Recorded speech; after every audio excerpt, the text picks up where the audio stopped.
Muy importante considerarla de este modo, porque voy a encontrar en esa naturaleza sus potencialidades particulares, sus posibilidades, las virtualidades, que es necesario que yo mire y tenga en cuenta para poder despertar a esa persona, para lograr que esa persona se ponga en acto como tal. La tercera característica importante es considerar a la persona como un ser que deviene hacia una perfección que le es propia. Yo soy una persona y no puedo ser otra cosa, pero que deviene hacia esa perfección a lo largo de su historia. Si yo me detengo en lo que dice Santo Tomás sobre el tema, él dice lo siguiente, hace una distinción muy importante desde el campo pedagógico, que es el que nos ocupa, distinguiendo en la perfección del hombre, la que es producto de la educación, y la perfección que se encuentra en la esencia de la persona como tal. En este sentido, el hombre y la mujer, en tanto son personas humanas, poseen un ser perfecto esencialmente hablando, por el simple hecho de ser personas, y poseen también un estado perfecto al que precisamente por ser tales tiene que llegar, y ese sería el camino al que me lleva la educación. Ismael Quiles dice también que la persona en su estructura óntica es ya pleno ser humano, completo, porque tiene todo lo propio de su ser. Pero nosotros lo vemos, lo entendemos, que la persona se nos presenta como un ser en movimiento, inacabado, en movimiento desde todas las dimensiones que la constituyen, la biológica, la psicológica, la social, espiritual, tiende hacia un desenvolvimiento interior. Desde su nacimiento se manifiesta como un ser incompleto, con una estructura orientada hacia el desarrollo, que lleva en sí mismo el impulso y la tendencia hacia su propia perfección, aunque ónticamente en sí mismo sea perfecto. Esta es la perfección a la que deviene, y un hecho muy importante es que devenimos a lo largo de toda la vida, lo que hace que somos continuamente perfectibles, que nuestra educación y nuestra perfección no tiene fin, porque hacia eso tendemos hacia lo largo de nuestra historia. Flinders, un pedagogo alemán, dice que el hombre, en ese momento cuando él escribió nos acostumbramos a decir el hombre y la mujer. Bueno, el hombre y la mujer percibe esta tendencia desde el nacimiento, en su infancia como una existencia interna. Psicoanalistas dicen, el bebé mira con sus ojos a la mamá mientras le da de mamar, pero al mismo tiempo mira hacia afuera, al mundo que se le presenta, y con su mano comienza a asir el mundo. Entonces, en su infancia esta tendencia es una exigencia interna. Luego la incorpora como un querer consciente propio. Un poquito más grande el niño nos dice, no quiero, y hago lo que quiero, ¿no? En la juventud se experimenta, se toma conciencia de la necesidad de llegar a ser alguien. En la madurez y aún en la ancianidad no deja de ser importante la perfección de la obra.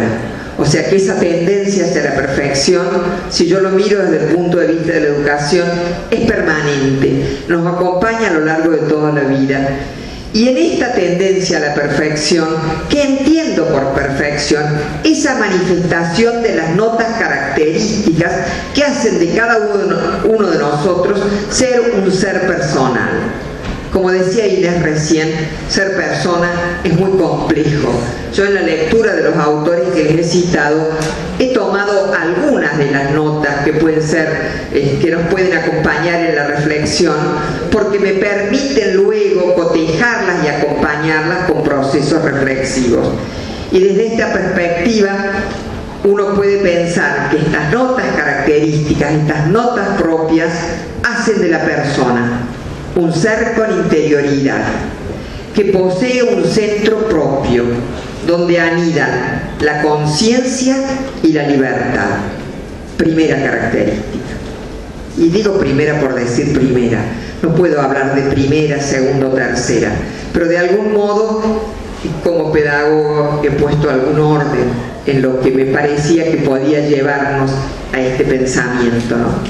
Luego, un ser racional, capaz de discernir, de distinguir, ese proceso que no implica solo la inteligencia, sino que implica la afectividad, porque implica captar las emociones que tengo en mi interior al ponerme en contacto con la realidad. Un ser abierto al otro, a los otros y al mundo. Un ser, como nos decía Inés, porque lo plantea bien. Bueno.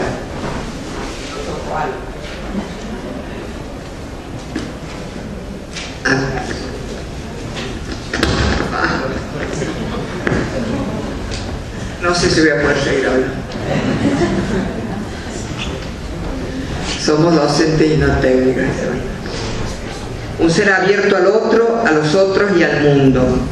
Un ser para la libertad, capaz de hacerse responsable de sus actos, es decir, la libertad que me plantea esta capacidad de hacerme responsable de lo que hago, de lo que elijo. Me quedo corto si no planteo que la persona es un ser capaz de amar y de hacer donación de sí en la medida que se tiene en sí mismo y tiene que ver con este encuentro con el otro. Y sintetizando, un ser cuya vida tiene un sentido y que se realiza en los proyectos que construye en un compromiso con el medio. En este sentido, la posibilidad de la manifestación en la existencia de la persona de estas notas o características, no obstante que sus raíces se encuentran en su propia naturaleza, se vincula a procesos formativos que lo acompañen a lo largo de toda su vida. ¿Sí? Los tengo en mí, pero pueden no aparecer. Se vincula. Lo que no ocurre espontáneamente, se originan en situaciones, en circunstancias, en encuentros. Muchos definen a la educación como un encuentro, la educación como el impacto de una vida sobre otra vida, una vida que deja huella en otra vida, una circunstancia que deja una huella, ¿no? Encuentros que favorecen, despiertan, convocan, ponen en movimiento esas disposiciones y potencialidades interiores que si no podrían quedar allí. No es simple interpretar los dinamismos internos que se vinculan a la formación personal, pero también rastreando en estos autores, yo me permito destacar algunos, a los que me voy a referir más concretamente. La reflexión personal y el autoconocimiento. Todos los han dicho mis antecesores. El encuentro con el otro, el encuentro con el mundo y con los contenidos de la cultura, la posibilidad de ejercicio de la libertad, la elaboración de intenciones y la elaboración del proyecto personal de vida. Estoy nombrando estos procesos como momentos importantes que permiten la puesta en acto de estas notas o características que mencioné recién. El primero de los procesos interiores que hemos considerado y que favorecen la formación personal suponen la reflexión y el autoconocimiento, los que se develan como pilares de los procesos formativos, relacionados en primer lugar con la dimensión de la interioridad. Sin la reflexión, sin el autoconocimiento, no puedo penetrar en la interioridad, que no voy a agotar nunca. Allí radica la intimidad de la persona, la conciencia y la posibilidad de ejercicio de la libertad. La reflexión es una cualidad del pensamiento que permite a la conciencia interrumpir su discurrir reflejo mecánico, lo dice Honoré. Cuánto a lo largo de nuestra vida, de nuestros días, en lo cotidiano, pasa como un discurrir mecánico, reflejo. Me permite volver sobre mí, sobre mis propias acciones, pensamientos y sentimientos, buscando una comprensión mayor sobre los mismos. ¿Dónde estoy? ¿A dónde voy? ¿Qué hago? ¿Por qué lo hago? ¿Qué pasó? Esta reflexión se transforma en reflexión crítica, porque al principio es percepción, pongo en la mirada sobre lo que ha ocurrido, sobre mis percepciones, pero se transforma en reflexión crítica cuando va acompañado del discernimiento.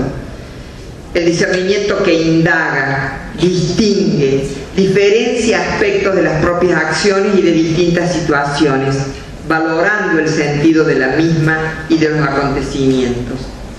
El discernimiento hace posible que las posturas y decisiones que se toman se transformen en conductas verdaderamente humanas, porque son producto de la libertad.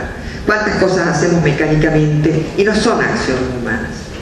Son acciones verdaderamente humanas cuando yo las asumo, cuando yo las decido, cuando son mías, porque he esperado así.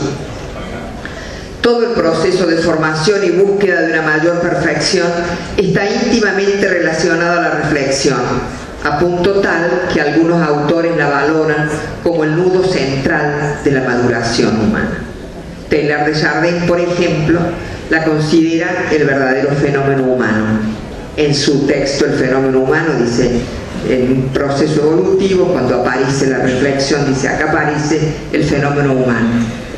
Ismael Quiles dice que el primer acto que la persona hace conscientemente consiste en darse cuenta de sí, a lo que él denomina autoconciencia, que significa una afirmación fundamental por la que se pone en acto la naturaleza personal.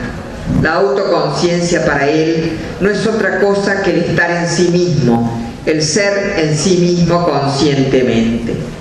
A través de estos procesos nos develamos, nos reconocemos, nos asumimos, podemos indagar las contradicciones de nuestra conducta, establecer relaciones, darles un significado personal y construir poco a poco nuestra identidad.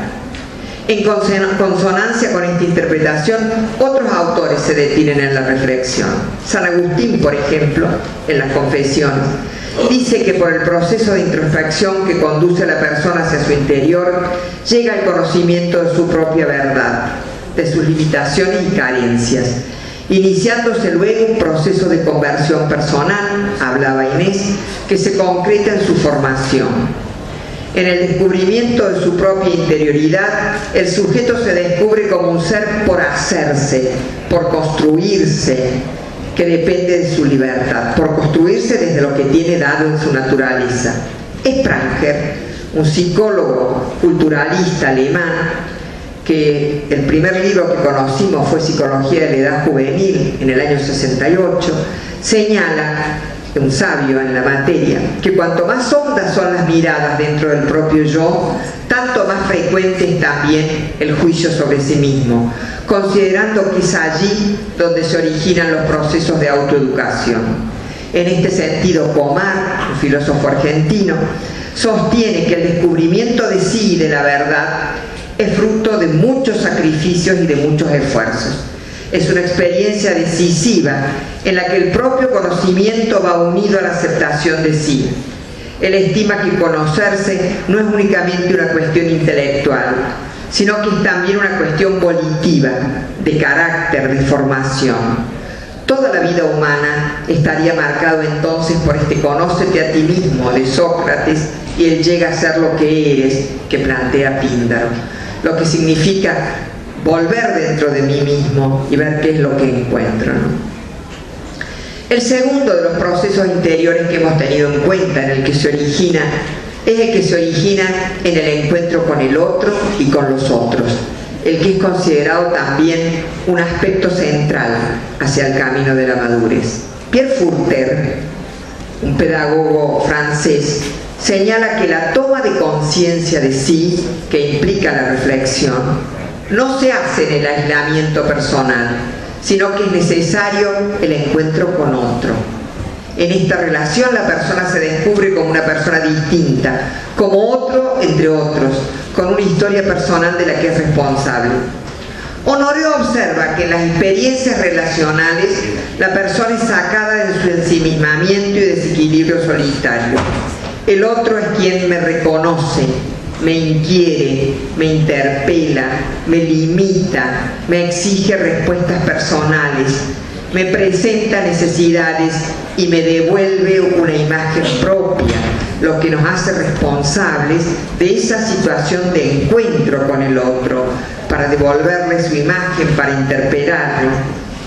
El encuentro abre a la comunicación y al diálogo, instancias que requieren y convocan a la reflexión conjunta y a procesos de discernimiento crítico comunitario, donde ponemos en común las propias significaciones, las comparamos, las cuestionamos desde otros puntos de vista. De ese modo se generan nuevas interpretaciones, se crean formas sociales diferentes, se reemplaza el intercambio social mecánico y los estereotipos por nuevas conductas y sentidos, que al incorporarse en la estructura personal constituyen aspectos formativos. Como instancia formativa, el encuentro con el otro supone también descubrirlo en sus carencias y en sus debilidades, brindando la ocasión de comprensión, de acompañamiento, de donación voluntaria de sí. La persona mediante el encuentro se forma mientras participa de la familia, de la sociedad, de las instituciones. Un encuentro que al principio es ayuda y auxilio, el niño, el bebé. Luego es orientación, el adolescente. Y en la edad adulta es interpelación, cooperación, trabajo conjunto. Perdón. En tercer lugar, se consideran los procesos que suponen el encuentro con el mundo y la cultura. En este caso, Otto Billmann vincula los procesos de formación, le otorga importancia a los procesos de formación al dominio del saber y del conocer. Y yo acá tendría que remitirme a lo que habló Ramón, porque esto da lugar al desarrollo de procesos mentales y al crecimiento en sabiduría y en maduración personal. No voy a ahondar en esto para no detenerme más, pero pensando que este conocimiento del mundo, este conocimiento de la realidad, permite, de acuerdo a lo que dice René Ibert, un especialista en psicología evolutiva, proceso de maduración personal donde yo me distingo, lo interior se distingue de lo exterior, me pone un límite, me muestra una estructura en la que yo puedo moverme, me permite un conocimiento del tiempo, me permite un conocimiento de la realidad de las diversas situaciones que se dan. Además, pone en marcha procesos científicos de conocimiento que suponen la tendencia al conocimiento de la realidad, la creencia que la verdad puede ser conocida, por eso investigo, el valor y la rigurosidad en su búsqueda, la libertad para investigarla, el valor del diálogo y el trabajo conjunto. Y estos son procesos formativos que implican la imaginación, a la voluntad, a la libertad, a la capacidad de discusión. Por lo tanto, el conocimiento del mundo, el conocimiento de la realidad, el estudio de lo científico, tiene también una profunda resonancia formativa. Y es muy importante que así sea. Ahora bien, pueden comprenderse especialmente como instancias formativas a toda situación que demande a la persona, sobre todo el ejercicio de actos libres, que lo hacen responsable de sí mismo y de su conducta. Viktor Frankl señala que el hombre es un ser que toma postura frente al mundo y frente a sí mismo en cada instante de su existencia. Es libre de ser como es y es libre también de ser de otro modo. La libertad se vincula con el significado que se otorga a la vida y a las cosas, lo que permite hacernos dueños del destino que tenemos. Estas decisiones necesitan la presencia de valores, ya que no se es libre por la posibilidad de ser espontáneo, sino por la posibilidad de valorar y decidir acerca de las distintas opciones que se nos presentan. Opciones que nos presenta la reflexión sobre mí mismo, que me presenta el contacto o el descubrimiento del otro o la demanda del otro. El conocimiento de la realidad me permite la necesidad de opciones.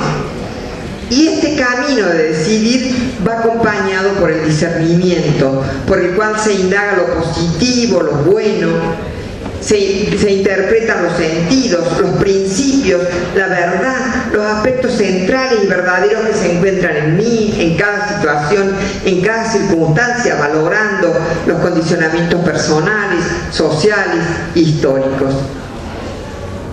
La repetición continua de estos actos en los que interviene el discernimiento y la voluntad libre va generando en cada persona un modo particular de ser, un modo permanente de actuar, que Quiles lo sintetiza en 3 palabras: el autoconocimiento, el autocontrol y la autodecisión. El autoconocimiento que está comprometiendo la reflexión interior, el autocontrol que implica la voluntad y la autodecisión que supone el ejercicio de la libertad. La formación de la persona aparece entonces como consecuencia de una reflexión sobre sí misma y de una reflexión tal vez mucho más compleja, que es acerca de los sentidos. Frank considera que el hombre camina hacia la plenitud, caminamos hacia la plenitud durante toda la vida, indagando su sentido, vislumbrando ideales a los que nos queremos aproximar y haciendo una acción educadora sobre la propia persona.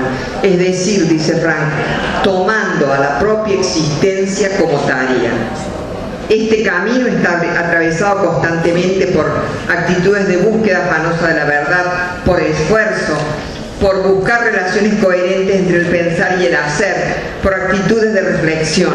Esto supone la toma de decisiones, el desarrollo de la capacidad de conciencia, la capacidad de autosuperación. En una palabra, supone despertar en cada uno la voluntad de autoformación. Maritain, para ponerlo en la mesa, porque lo hemos leído también, por la conciencia y la reflexión sobre sí, nos dice que el sujeto se conoce como un ser que debe completar con su voluntad aquello que está en su naturaleza, que debe hacerse lo que es y ganar su libertad con su propio esfuerzo. Los procesos mencionados anteriormente ponen de manifiesto a la persona humana como un ser con intenciones, orientado hacia algo que está fuera de sí mismo, capaz de elaborar proyectos. Frank dice que la persona se realiza a sí misma en la medida en que su proyecto personal trasciende al servicio de una causa o en el amor a una persona. Para Maritain, lo importante es hacer donación de sí, descubriendo que el amor es la razón fundamental para la cual se vive. Esto significa que el punto central de este proceso no hay que buscarlo entonces en el intelecto, sino en el corazón, que es el lugar de la conciencia. El proyecto que la persona define para su propia vida, donde se juega el ejercicio de su libertad, tiene como supuestos que la persona se ha conocido a sí mismo, ha conocido a los otros y al mundo y ha decidido actuar sobre él de una manera determinada.